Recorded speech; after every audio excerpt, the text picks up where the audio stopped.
Bonsoir frères et sœurs en Christ, bonsoir amis internautes, que la grâce de Dieu repose pleinement sur vous, que le Seigneur continue de vous arroser d'abondantes grâces et de vous accompagner également après ce déconfinement dans toutes vos activités lucratives, dans toutes vos visites, dans tout ce que vous allez entreprendre et que le Tout-Puissant vous élève davantage. Je voudrais d'entrée vous dire merci et également toutes mes félicitations à vous pour le travail que vous avez abattu pendant ce temps d'épreuve. En effet, nous sommes restés solidaires en tant qu'Église du Seigneur. Nous avons toujours conjugué nos efforts pendant ces temps d'épreuve pour maintenir la stabilité, pour maintenir l'équilibre au sein de la famille, c'est-à-dire au sein de l'Église locale. Et chacun de vous a été un instrument, chacun de vous a été un élément très très important pour communiquer la vie dans son entourage. D'abord la vie à sa famille nucléaire et la vie à l'Église de Christ qui est la famille élargie, dirais-je. Et pour vous qui êtes des responsables, vous avez été à l'œuvre matin, midi et soir par des jeûnes, par des prières, par des témoignages, par l'organisation ou la réorganisation des groupes pour nous permettre de rester toujours tenaces, de rester toujours fervents par la grâce de Dieu. Et Dieu merci, aujourd'hui, nous sommes en train de sortir progressivement du confinement et je vous en félicite véritablement. Mais ceci étant, l'œuvre de Dieu que nous avons fait étant confinés, lors du confinement, doit toujours continuer après le confinement. C'est-à-dire, avec Dieu, il n'y a pas de repos réel. Jésus même a dit en son temps que les renards ont leur tanière, les oiseaux ont leur nid, mais le Fils de l'homme n'a pas un endroit où reposer la tête. Alors l'œuvre de Dieu est très capitale, l'œuvre de Dieu est très préoccupante pour Dieu lui-même et pour nous. C'est parce que c'est très important d'ailleurs que le Seigneur Jésus, après nous avoir sauvés miraculeusement de tous les problèmes, après nous avoir restaurés, nous a maintenus encore sur la terre jusqu'aujourd'hui. Autrement dit, après que quelqu'un ait accepté Jésus, il devait monter rapidement au ciel. Mais le Seigneur nous maintient sur la terre, il nous transforme, il nous donne son esprit, il nous restaure, il nous galvanise, il met en nous un potentiel important pour nous permettre de prêcher la parole de Dieu, pour nous permettre d'évangéliser, pour nous permettre d'encadrer des âmes, pour nous permettre de suivre les âmes, pour nous permettre d'apporter une organisation parfaite à son Église pour que son règne continue. Et c'est comme ça que nos pères ont travaillé, c'est comme ça que les apôtres ont travaillé, c'est comme ça que les anciens qui nous ont précédés, que nous connaissons même encore, qui sont encore vivants, ont travaillé jusqu'à aujourd'hui. Alors l'œuvre de Dieu doit continuer. Mais je voudrais vous dire ce soir que nous ne pouvons pas servir efficacement le Seigneur si nous n'avons pas son caractère. Oui, le caractère de Dieu en nous est un élément fondamental, nous facilitant l'œuvre de Dieu, nous facilitant l'évangélisation, nous facilitant l'encadrement des âmes. Alors le thème de ce soir est le suivant: la nécessité du fruit de l'esprit dans l'avancement du règne de Dieu. La nécessité du fruit de l'esprit dans l'avancement du règne de Dieu. Donc, lorsqu'une personne accepte Jésus comme l'unique voie du salut pour l'éternité, Dieu œuvre dans sa vie à travers l'Esprit Saint. Donc, l'Esprit Saint est un élément à travers lequel Dieu travaille dans la vie de celui qui accepte Jésus. Il lui communique ainsi le caractère de Dieu. C'est le caractère de Dieu que nous appelons bibliquement et communément le fruit de l'esprit. Oui, je dis bien le fruit de l'esprit est le caractère de Dieu. En effet, le fruit de l'Esprit Saint est l'ensemble des éléments dont se sert l'Esprit de Dieu pour apporter une réelle transformation dans la vie de celui qui a accepté de marcher avec le Seigneur. Oui, ces éléments sont saisis par Dieu lui-même pour apporter une transformation réelle. Oui, la transformation est une nécessité. C'est pourquoi dans 1 Corinthiens 5, 17, Paul dit que si quelqu'un est en Christ, il est devenu une nouvelle créature. Les choses anciennes sont passées et voici toutes choses sont devenues nouvelles. Paul fait allusion à la transformation, au changement radical produit par l'Esprit de Dieu dans la vie du chrétien.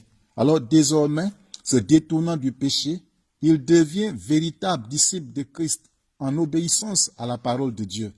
Dans cet objectif du salut de son âme, le chrétien entretient une intimité avec le Seigneur, selon qu'il est écrit dans 1 Thessaloniciens 5, verset 23.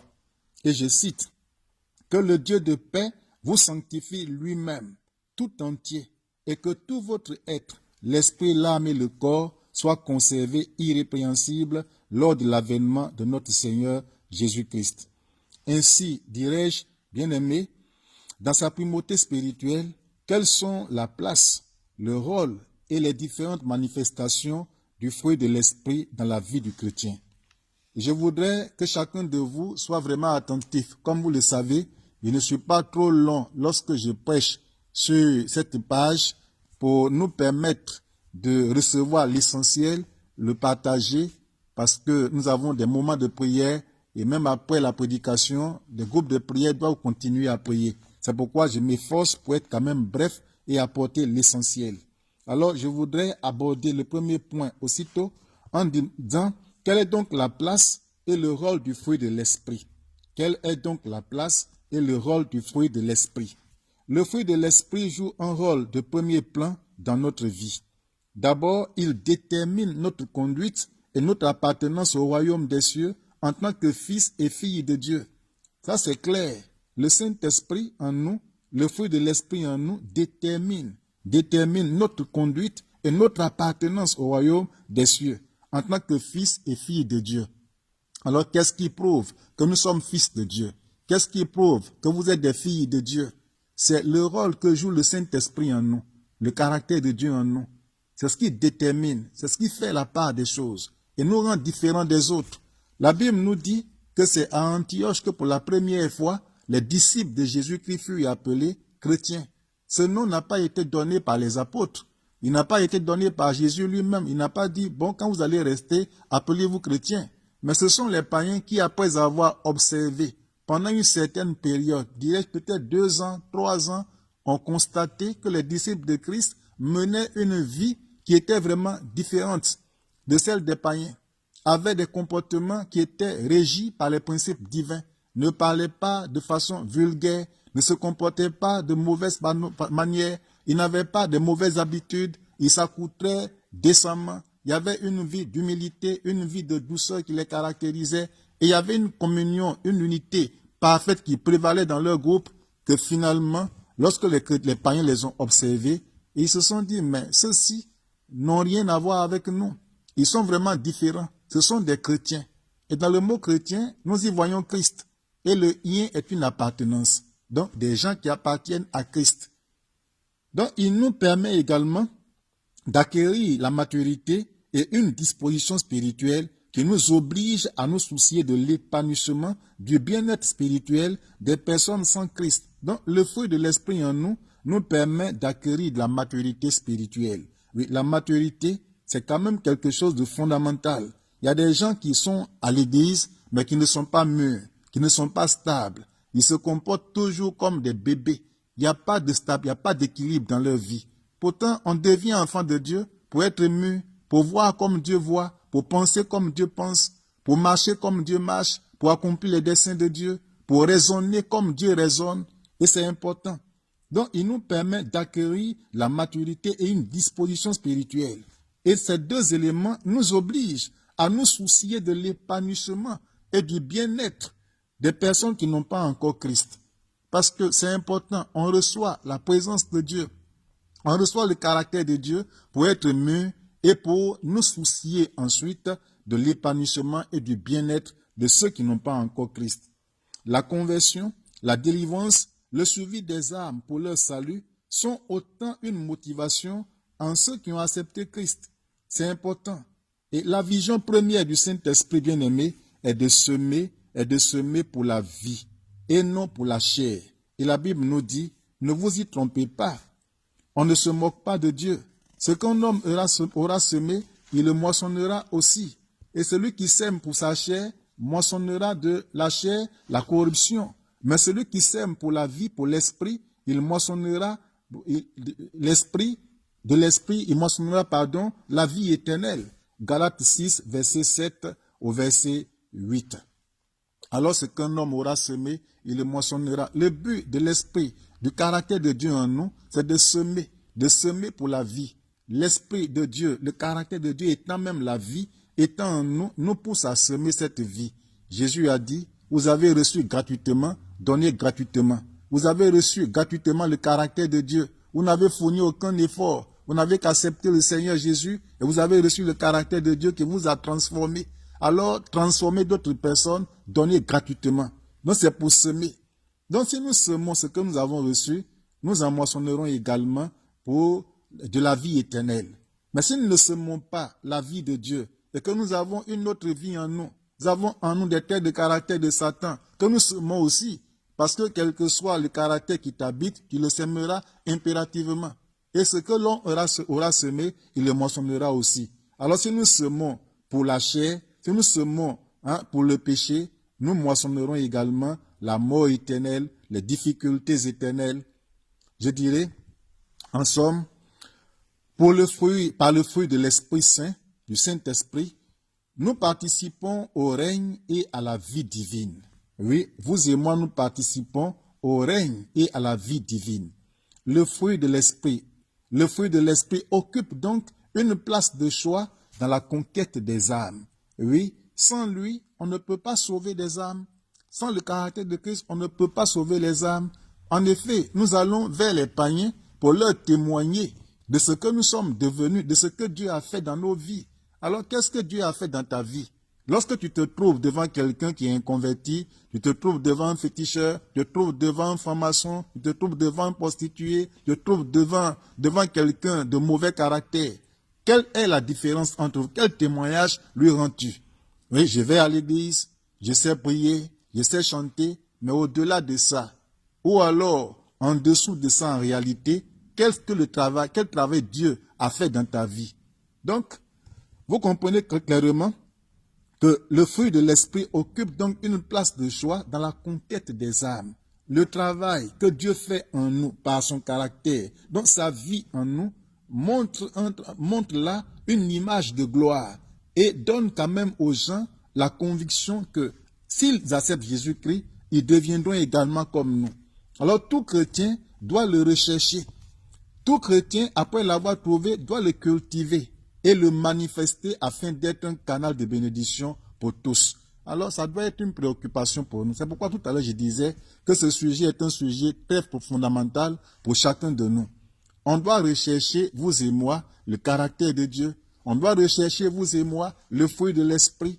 On doit le cultiver et on doit le manifester pour être, vous et moi, des canaux, des communicateurs de vie, des réparateurs de brèches, des restaurateurs de vie, des rassembleurs d'hommes. Jésus a dit dans sa parole, allez et prêchez la bonne nouvelle à toute la création. Celui qui croira et qui sera baptisé, il sera sauvé. Mais celui qui ne croira pas, il sera condamné. Alors, qui le Seigneur envoie en mission? C'est vous que le Seigneur envoie en mission? C'est moi que le Seigneur envoie en mission? Mais lorsque nous allons en mission, qu'est-ce que nous donnons aux autres? C'est le caractère de Dieu. C'est la vie de Dieu. C'est pourquoi le fruit de l'esprit doit être recherché par chacun de nous. Il doit être cultivé. Il doit être manifeste pour que chacun de nous soit un canal de bénédiction. Vous allez voir dans l'histoire biblique, dans le Nouveau Testament, Jésus était entouré de personnes qu'il s'était choisi lui-même. Et ces personnes n'étaient pas transformées totalement. Lorsque vous voyez l'histoire de Pierre, Pierre n'était pas converti véritablement. Son nom Pierre même là, c'est un nom bizarre, un nom qui veut dire roseau, quelqu'un qui est instable, quelqu'un qui n'est pas vraiment équilibré. Donc Pierre a renié Jésus, vous le savez. Jésus même a dû lui dire un jour, arrière de moi Satan, parce que Pierre n'a pas été constant quelque part. Et il avait toujours son épée sur lui, son couteau sur lui, parce qu'il venait d'un parti révolutionnaire. Vous allez voir Jean était très colérique. Lorsqu'il fut rejeté lors d'un programme d'évangélisation, Jean a dit à Jésus, mais Seigneur, invoque le feu sur des gens qui te rejettent et que le feu les consume. Jésus a dû dire à Jean que je ne suis pas venu pour détruire les hommes, mais pour apporter la vie, pour transmettre la vie à l'humanité. Judas, le disciple, qui était aussi un apôtre, le DCF de Jésus qui gardait le trésor, qui gardait les dîmes et offrandes, n'avait pas une bonne vie. Il volait et finalement, il a même osé vendre le Seigneur. Vous voyez un peu, il n'avait pas le caractère de Christ. Il n'avait pas le fruit de l'esprit. C'est à tout cela, pour répondre à tout cela, que le Seigneur leur a dit, Judas était déjà mort. Il a dit aux autres, quand je vais monter au ciel, allez à Jérusalem et réunissez-vous dans la chambre haute où nous avions l'habitude de nous retrouver. Restez-y pendant 10 jours. Au 10e jour, je vous enverrai mon esprit. Il vous visitera, il vous remplira, il vous galvanisera et vous serez mes témoins. Et la Bible dit qu'ils ont obéi à la parole du Seigneur. Et effectivement, ils sont restés à la chambre haute jusqu'au jour J, au jour de la Pentecôte, où la gloire de Dieu est descendue, voilà, sous forme de vent impétueux qui pénétra la maison, qui pénétra leur cœur et qui se posa également sur eux. Donc, non seulement ils ont été remplis du caractère de Christ là, mais en même temps, ils ont été revêtus de la puissance de Dieu. Et vous allez voir que Pierre qui était instable, Pierre qui était inconstant, Pierre qui avait renié Jésus 3 fois, Pierre qui avait coupé dans le jardin de Gethsémane l'oreille de Malchus, Pierre va sortir le premier et va prêcher la parole de Dieu. Parce que quelque chose s'est passé à l'intérieur de lui. Il y a eu un déclic quelque part. Il a été touché par la présence de Dieu. Il a été rempli de la vie de Dieu. La mentalité a changé, l'esprit a changé, les données ont changé. Il s'est levé promptement, il a ouvert les battants de la porte et il a prêché la parole, un message fort, un message fondamental qui parlait plus de la repentance. Et la Bible dit qu'en ce jour-là, environ 3000 personnes se sont données à Jésus-Christ. Gloire soit rendue à Dieu. Et elles furent baptisées et l'église puissante du Seigneur, cette église charismatique, cette église qui résiste au séjour des morts, cette église s'est mise sur pied et a commencé à glorifier véritablement le Seigneur. C'est pourquoi, bien aimé, je disais tantôt que le fruit de l'esprit est un élément fondamental pour nous, quel que soit là où tu te trouves, dans ta famille, dans ton service, dans ton village. Il est important pour nous.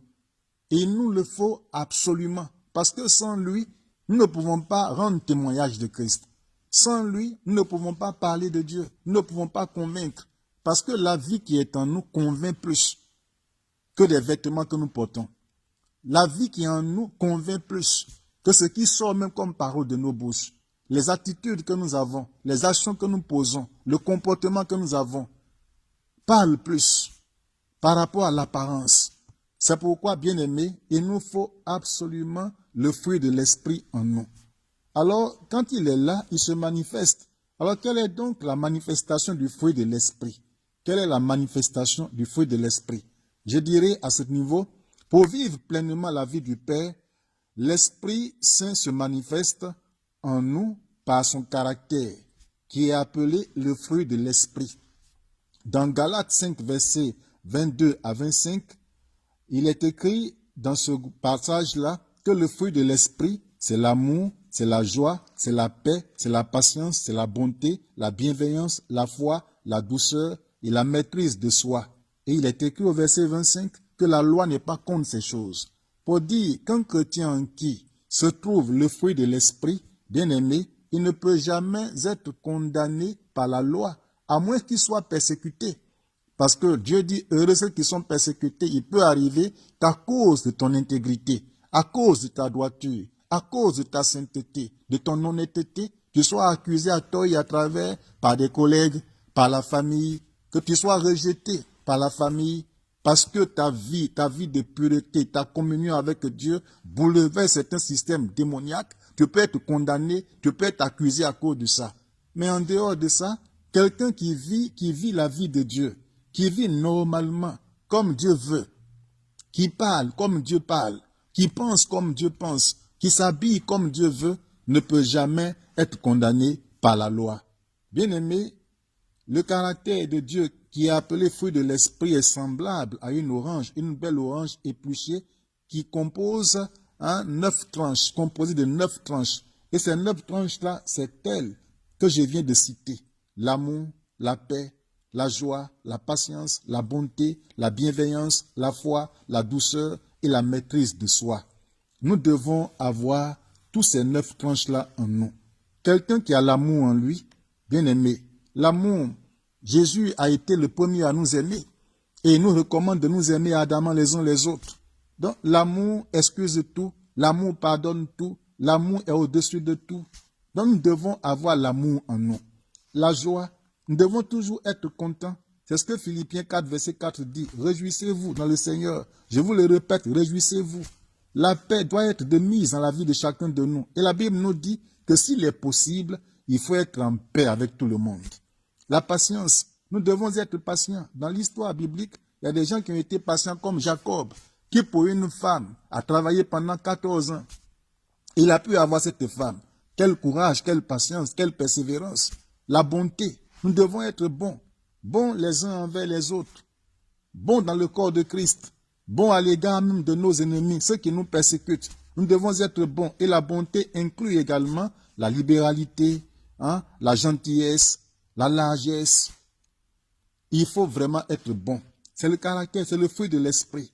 Et nous parle également de la bienveillance. Il faut être bienveillant dans tout ce que tu fais, dans les affaires, dans ta vie quotidienne, au travail.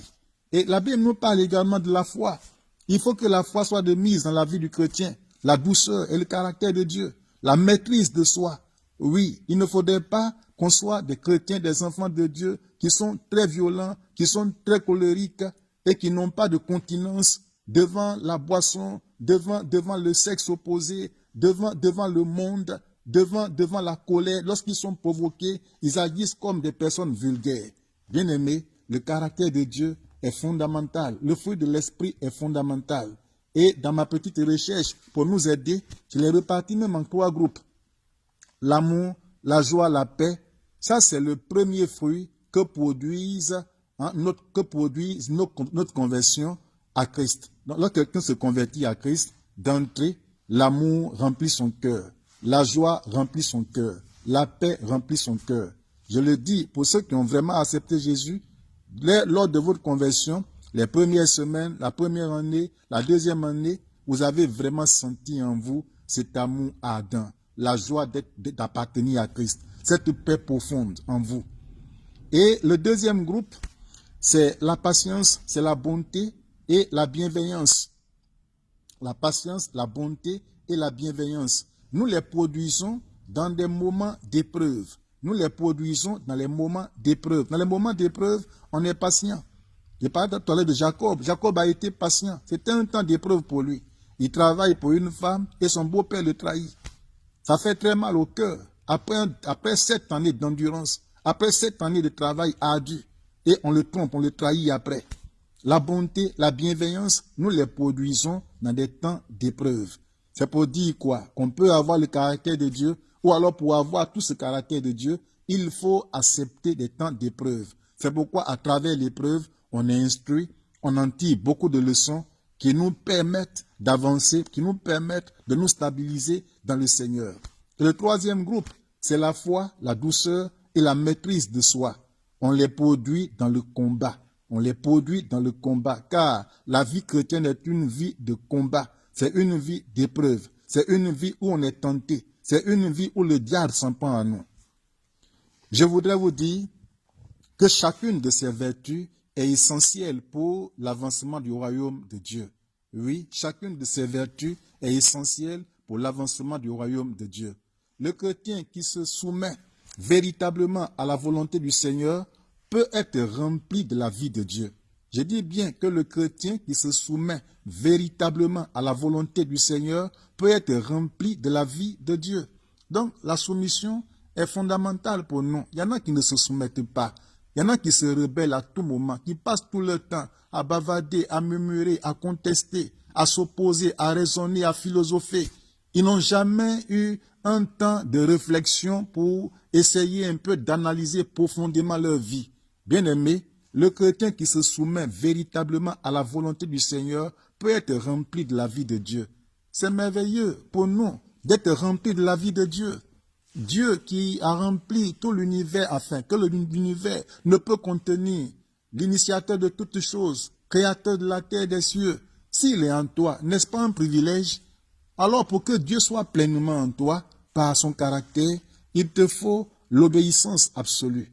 Il te faut une conformité à la parole de Dieu. Et si tu le fais, tu seras rempli de sa présence. Tu seras rempli de son caractère. Il pourra ainsi produire ces 9 traits de caractère afin de permettre à l'évangile de mieux atteindre les cœurs. Alors, si tu obéis Dieu pourra ainsi produire en toi les 9 traits de caractère. Si tu es doux, si tu te maîtrises, si tu as la foi, tu es patient, tu es bon, tu es joyeux, tu as tout ça en toi, tu es patient, tu es bienveillant. Mais c'est merveilleux, le monde viendra, le monde dira, mais il n'était pas comme ça, il était un voleur, il était un violeur, il était un drogué, il était un alcoolique, mais aujourd'hui, Dieu a transformé sa vie. On va aller dans ton église. Ils viendront à Christ à cause de ton caractère. Ils viendront à Christ à cause du comportement que tu as, des actions que tu poses, à l'égard d'eux au travail, à la maison, partout où tu te trouves. Lorsque tu es dans le supermarché, lorsque tu es provoqué, lorsqu'on marche sur ton pied, ta façon d'agir, c'est tout ça qui va faire que le royaume des cieux va être propagé facilement à cause du trait de caractère de Dieu. Des cœurs vont être atteints, des vies vont être atteintes. À la réalité, le Saint-Esprit travaille dans la vie d'un enfant de Dieu dans le but d'aider son peuple. Oui, le Saint-Esprit travaille dans la vie d'un enfant de Dieu dans le but d'aider son peuple. Donc c'est pour aider son peuple que Dieu travaille à travers nous. Que Dieu travaille à travers toi. Que Dieu te remplit de son caractère. C'est pour que tu sois un instrument utile, un communicateur de vie. Je disais tantôt que le désir de Dieu, c'est de nous maintenir encore pendant de longues années sur terre pour que nous puissions impacter notre environnement, pour que des âmes soient gagnées. Il a dit, la moisson est grande, mais il y a peu d'ouvriers. Priez le maître d'envoyer des ouvriers dans sa moisson. Alors, pour gagner des âmes, pour que nous soyons des instruments utiles, il nous maintient pour le moment sur la terre. Donc, le Saint-Esprit travaille dans la vie d'un enfant de Dieu dans le but d'aider son peuple. Sa plénitude ne doit donc pas être un sujet d'orgueil, d'égoïsme et de gloire personnelle, mais un moyen de parvenir à l'unité de la foi commune. Le Seigneur nous dit que la plénitude de Dieu en nous, sa présence en nous, parce que quand son caractère est là, son caractère est en même temps accompagné de dons spirituels. Donc lorsque Dieu est là pleinement, ça ne doit pas être pour nous un sujet de gloire personnelle. On se tape la poitrine, c'est moi le pasteur, c'est moi l'apôtre, c'est moi l'ouvrier puissant, c'est moi le démonologue puissant. Non, non. Mais c'est pour l'unité commune. Chacun reçoit quelque chose de précieux de la part de Dieu, reçoit un potentiel de la part de Dieu pour être utile à toute la communauté, pour être utile à toute la société. Et il est dit dans Matthieu 10, versets 7 à 8, « Allez, prêchez et dites, le royaume des cieux est proche, guérissez les malades, ressuscitez les morts, purifiez les lépreux, chassez les démons. Et vous avez reçu gratuitement, donnez gratuitement. Vous avez reçu gratuitement, donnez gratuitement. Bien-aimés, nous recevons gratuitement, nous devons donner également gratuitement. Nous avons reçu gratuitement, nous devons donner gratuitement. Et il est dit, allez et prêchez, prédites, le royaume des cieux est proche. Bien-aimé, la présence, le caractère de Dieu en nous doit nous amener à être opérationnels. On ne reçoit pas le caractère de Dieu pour s'enfermer avec. Malheureusement, plusieurs se sont enfermés et ils ont mis sur leur maison, oui, la zone du Saint-Esprit. Ou alors ils ont mis sur leur porte, moi et ma maison, nous servirons l'Éternel. Mais ils ne sortent jamais de leur confort pour aller vers qui que ce soit. Ils ont mis sur leur sac d'église, leur sac du marché, la zone du Saint-Esprit. Oui, le Seigneur Jésus sauve, mais ils ne sauvent pas eux-mêmes. Ils ne font rien, ils ne font aucun effort. Ils ne prêchent pas la parole de Dieu. Mais le Seigneur dit, allez, prêchez et dites, le royaume des cieux est proche. Guérissez les malades, soyez opérationnels, agissez, ressuscitez des morts, purifiez les lépreux, chassez des démons. Vous avez reçu gratuitement, donnez gratuitement. C'est important. Alors, par le fruit de l'esprit, nous produirons donc des fruits dignes de la repentance, afin d'emmener tous au perfectionnement, en vue de l'œuvre du ministère et de l'édification du corps de Christ. Éphésiens 4, verset 11, 16 nous le dit. Oui, par le fruit de l'esprit, nous produirons des fruits dignes de la repentance. Et c'est pourquoi? C'est pour emmener tout le monde au perfectionnement. Nul n'est parfait, mais la perfection se fait progressivement. Alors, par le fruit de l'esprit en nous, nous nous pouvons amener des gens au perfectionnement en vue de l'œuvre du ministère et de l'édification du corps de Christ. Donc ici, il est donc question de semer abondamment la vie de l'esprit, le caractère de Dieu par la parole et faire plusieurs convertis. Donc c'est une mission que Dieu nous confie. Nous devons semer la parole de Dieu. Nous devons prêcher la parole de Dieu. Donc après le confinement, bien aimés, travaillons. Des gens que nous avons gagnés dans le confinement, c'est le moment d'aller vers eux. Des hommes qui étaient en contact avec nous, au téléphone, sur WhatsApp, dans les réunions de conférences, sur Zoom, tout ce que nous avons pu faire pendant le confinement, il est maintenant temps d'être beaucoup plus pratique, de les contacter et leur permettre de venir même au culte et leur permettre de connaître véritablement l'amour du Seigneur, leur témoigner de notre amour. C'est vrai, à distance, nous leur prêchons la parole. Nous leur disions que le Seigneur était merveilleux, le Seigneur était bon, le Seigneur était puissant. Mais à nous de leur démontrer pratiquement la bonté de Dieu. C'est vrai, Jésus est bon, il est puissant, il est amour, il est paix. Mais il ne voit même pas Christ, mais c'est toi qui le vois. Alors il faudrait qu'il le voie une démonstration pratique de la vie de Christ à travers toi. Alors démontre-leur l'amour que tu as reçu, l'amour qui est le caractère de Dieu, en te déplaçant, en te rendant chez eux pour les aider. Démontre-leur la bonté de Dieu, en les invitant même à un restaurant pour partager un repas avec eux. Démontre-leur également la patience. Toi-même, il faut être patient. Démontre-leur la maîtrise de soi. Lorsqu'il va avoir des difficultés plus tard, il faut leur montrer par ton comportement, par ton caractère, que vraiment tu es quelqu'un qui est maîtrisé toi-même. Démontre-leur que tu as la foi et devant des situations qui vont prévaloir, dans lesquelles les brebis vont te découvrir demain, montre-leur que tu es quelqu'un qui a la foi, qui demeure toujours confiant devant n'importe quelle situation. Je disais tantôt qu'il était question de semer abondamment la vie de l'esprit, le caractère de Dieu par la parole et faire plusieurs convertis. Donc, prêchons la parole de Dieu, enseignons la parole de Dieu, approchons les gens, continuons de travailler, continuons de semer la parole. Nous vivons dans un pays compliqué, un pays aux lois difficiles, à une moralité qui est vraiment très basse. Nous vivons dans un pays où la distraction est de mise. Nous vivons dans un pays où les démons travaillent sérieusement. C'est pourquoi, bien aimé, la mission que Dieu nous confie est de semer abondamment la vie de l'esprit, de semer le caractère de Christ, de semer le caractère de Dieu, pour faire plusieurs convertis, Désormais, ayant acquis la nature incorruptible et divine du Seigneur Jésus, nous nous soucions du salut des âmes. Et ça, c'est quelque chose qui est normal. Vous avez reçu gratuitement, donné gratuitement. Nous avons reçu la vie de Dieu, nous sommes sauvés nous-mêmes, nous devons sauver d'autres personnes.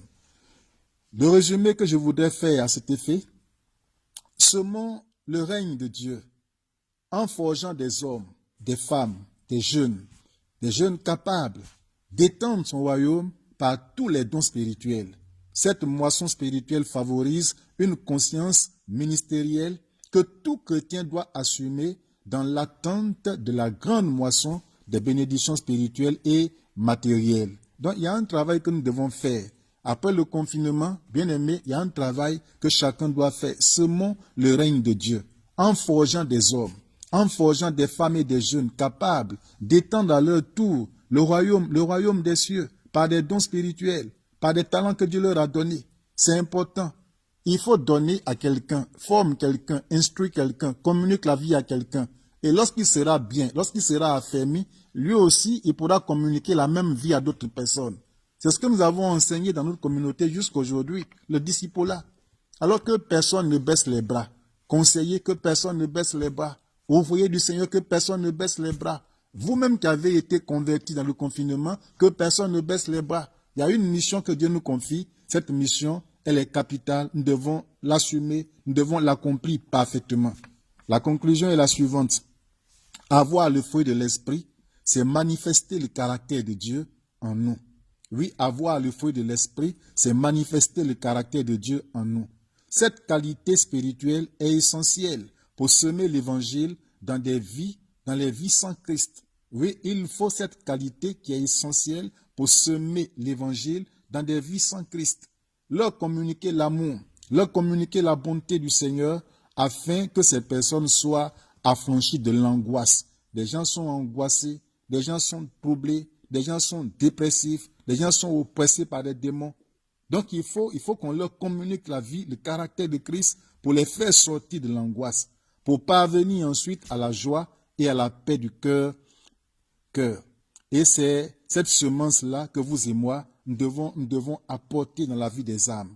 La manifestation du fruit de l'esprit se traduit donc en nous, par notre attachement à faire avancer le règne de Dieu. Bien-aimés, faisons avancer le règne de Dieu par le caractère de Dieu en nous.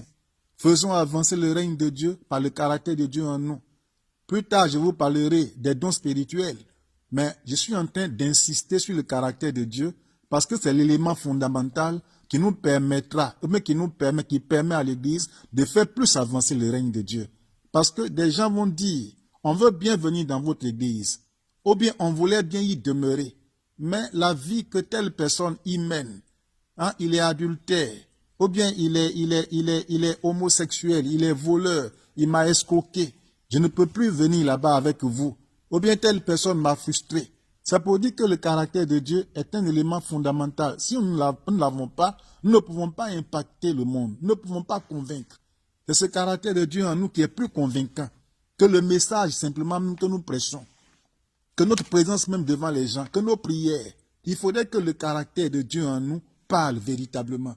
Et lorsque la parole est prêchée sur la base du caractère de Dieu qui est en nous, elle pourra porter fruit. Alors, bien-aimés, sortons de notre confort, sortons du péché, sortons de tout ce qui est compromettant, libérez le cœur, que tous ces mauvais caractères, la violence verbale, des comportements désagréables, qui indisposent même quelquefois, tous ceux qui sont autour de toi, dans ton quartier, dans ton service, dans ta propre famille, même quelquefois dans le ministère où tu te trouves, abandonnons tous ces comportements et conformons-nous à la parole de Dieu pour que Dieu puisse faciliter son travail à travers nos mains.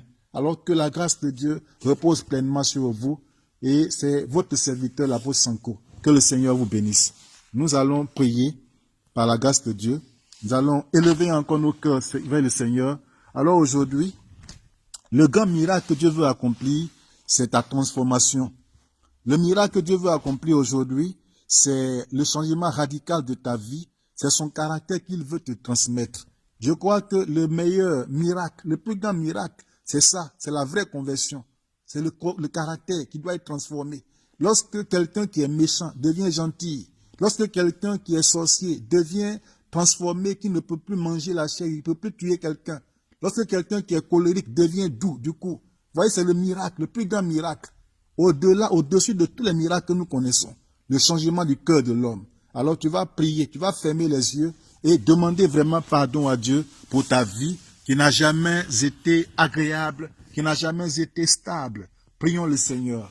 Père Tout-Puissant, je prie et te recommande ce soir la vie de ton fils, la vie de ta fille, afin que tu portes véritablement tes regards favorables sur sa vie, que tu lui pardonnes tout son mauvais caractère. Longtemps, il se disait chrétien, ou elle se disait chrétienne, mais en réalité, dans le fond, il n'a jamais été. Par sa vie, par son attitude, l'arrogance, les grossièretés, la colère, la violence verbale, la méchanceté, le mépris des autres, l'orgueil de la vie. Seigneur, ces choses-là ne constituent pas ton caractère. Ce sont des caractères purement et simplement démoniaques, sataniques qui l'ont toujours caractérisé. Daigne les lui pardonner. Manifeste-toi et relève chacun.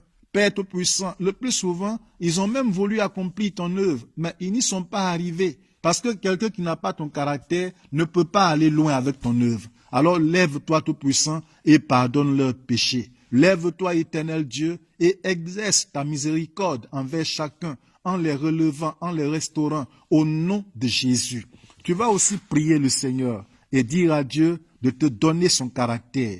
Oui, tu vas prier pour avoir le caractère de Dieu ce soir. Mais avant, tu vas détruire en toi tout fondement démoniaque, les mauvais caractères. Si tu es colérique, mets ta main sur ton cœur, mets ta main sur ta peau, quel que soit là où tu te trouves. Si tu es méchant, orgueilleux, incrédule, oui, tu es méchant, arrogant, tout ce qui est en toi comme attitude négative, qui gâte même ton environnement, tu t'imposes la main, mets la main sur ton cœur et nous allons prier pour détruire tous ces fondements démoniaques pour que le caractère de Dieu vienne. Prions. Je me revêts de la puissance de Dieu et dans la sainte colère de Dieu.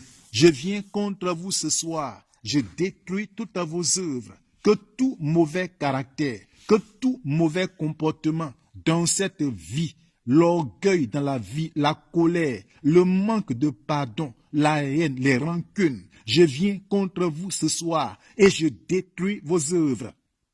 J'anéantis toutes vos œuvres par la puissance de Dieu. Vous êtes livrés en spectacle, quelles que soient les pressions que vous avez exercées jusqu'en ce jour sur la vie de mon frère, sur la vie de ma sœur. Je me lève contre vous et j'enlève toutes ces pressions. Je me lève contre vous et je sème la confusion totale dans vos camps. Je me lève contre vous et je brise tous vos liens par la parole, par la puissance de Dieu. Que tout esprit de mépris des autres, que tout esprit méchant, le manque de patience, le manque de joie, le manque de paix, le manque d'amour dans le cœur, je viens contre vous et je vous combats par la parole de Dieu. Que l'insensibilité, l'esprit criminel, l'esprit de cruauté, je viens contre toi, je m'attaque à toi, je brise tes liens par la parole de Dieu. Je m'attaque à toi, je brise toutes tes chaînes par la puissance de Dieu. Je viens contre toi, j'anéantis toutes tes œuvres par l'autorité que Dieu m'a octroyée. Allez-vous-en dans les abîmes, allez-vous-en dans les lieux arides, allez-vous-en dans les lieux arides, allez-vous-en, libérez le cœur. Oui, à cause des rancunes, ton cœur est rempli de plaies, il y a des ulcères qui te fatiguent. Je viens contre tout esprit de rancune, les rancœurs, que tout esprit méchant de vengeance persistant dans ce cœur, je m'attaque à toi, je détruis tes œuvres, je détruis tes œuvres, je détruis tes œuvres, je détruis tes œuvres, je brise tes liens, je brise tes liens, libère ce cœur, que tout mauvais caractère, que toute mauvaise attitude, que tout esprit méchant d'hypocrisie, d'orgueil de la vie, convoitise des yeux, convoitise de la chair, la mondanité, que tout esprit méchant, la colère, la violence, oui, l'esprit de manque de maîtrise de soi, je viens contre vous et je détruis toutes vos œuvres dans cette vie. J'anéantis vos œuvres. Je fais de vous mon marchepied. Libérez ce cœur. Libérez ce cœur. Libérez la vie de mon frère. Libérez la vie de ma soeur. Libérez son âme. Libérez son environnement. L'environnement fait qu'il est devenu bizarre. Oui, je combats les ténèbres qui sont autour de lui, les ténèbres qui ont pu pénétrer son cœur. Je dissipe ces ténèbres, je dissipe ces ténèbres, je dissipe ces ténèbres, je dissipe ces ténèbres. Maintenant, au nom de Jésus, au nom de Jésus, au nom de Jésus, que l'esprit méchant, la malhonnêteté, que tout esprit méchant, le manque de paix, le manque de joie, le manque de bonté, que le manque de foi, le doute, l'incertitude, l'incrédulité caractérisant la vie de mon frère et de ma soeur, je m'attaque à vous, je détruis vos œuvres, je détruis vos œuvres par la parole, par la puissance du Saint-Esprit. Allez-vous-en dans les lieux arides, allez-vous-en dans les lieux arides, allez-vous-en dans les abîmes, au nom de Jésus. Je voudrais que tu mettes la main sur ton cœur toujours. Et nous allons invoquer l'Esprit de Dieu, le caractère de Dieu en toi. C'est fondamental. On peut vivre le ciel sur terre déjà. Si le caractère de Dieu est là, le ciel est là. On peut vivre le royaume des cieux. On peut vivre le paradis sur terre. Il y a des gens qui vivent ça déjà. Je vis ça déjà sur terre. Parce que mon cœur est rempli de joie, de paix, de douceur, d'amour, de patience, tous les jours que Dieu fait. Nous allons prier pour invoquer le caractère de Dieu. Seigneur, nous avons besoin de ton caractère pour notre épanouissement nous-mêmes, pour notre maturité, pour notre stabilité, pour l'équilibre dans notre vie. Seigneur, c'est pour nous-mêmes d'abord, avant d'être pour les autres. C'est pourquoi manifeste ta gloire ce soir dans la vie de mon frère, dans la vie de ma sœur, en le touchant, en touchant son cœur, en faisant ce travail profond dans son âme, en le transformant véritablement, en le touchant profondément, en enlevant de son cœur tout ce qui est médiocrité, négativité, tout ce qui est opposé à ta volonté, que ta présence envahisse son cœur, que ton caractère lui soit communiqué, que ta joie, ta paix, ton amour, ta foi, Seigneur, la maîtrise de soi, la patience, la bonté, la bienveillance, lui soit communiquée, la maîtrise de soi, lui soit communiquée, que les 9 tranches du fruit de l'esprit lui soient transmises, qu'il devienne un homme bon, qu'elle devienne une femme bonne, qu'il devienne un vrai chrétien, qu'elle devienne une vraie chrétienne. Manifeste-toi et fais-le, manifeste-toi et fais-le, manifeste-toi et glorifie véritablement ton nom dans sa vie. Relève mon frère, relève ma soeur, en lui donnant ton caractère. Ton caractère est tout pour nous. Celui qui l'a, il pourra faire des exploits. Celui qui l'a, le diable ne pourra rien faire contre lui. Celui qui l'a, aucun démon ne pourra lui résister. Celui qui a ton caractère, il avancera librement dans la vie et il rentrera en possession des bénédictions programmées, prévues pour lui. C'est pourquoi, Tout-Puissant, lève-toi et agis dans la vie de mon frère. Transmets-lui ta vie, communique-lui ta vie, restaure-le, relève-le, construis sa vie, Tout-Puissant, et qu'à compter de ce jour, il agisse comme tu veux, comme toi, il parle comme toi tu parles, il pense comme toi tu penses, il voit comme toi tu vois, que Père, tu éloignes de son cœur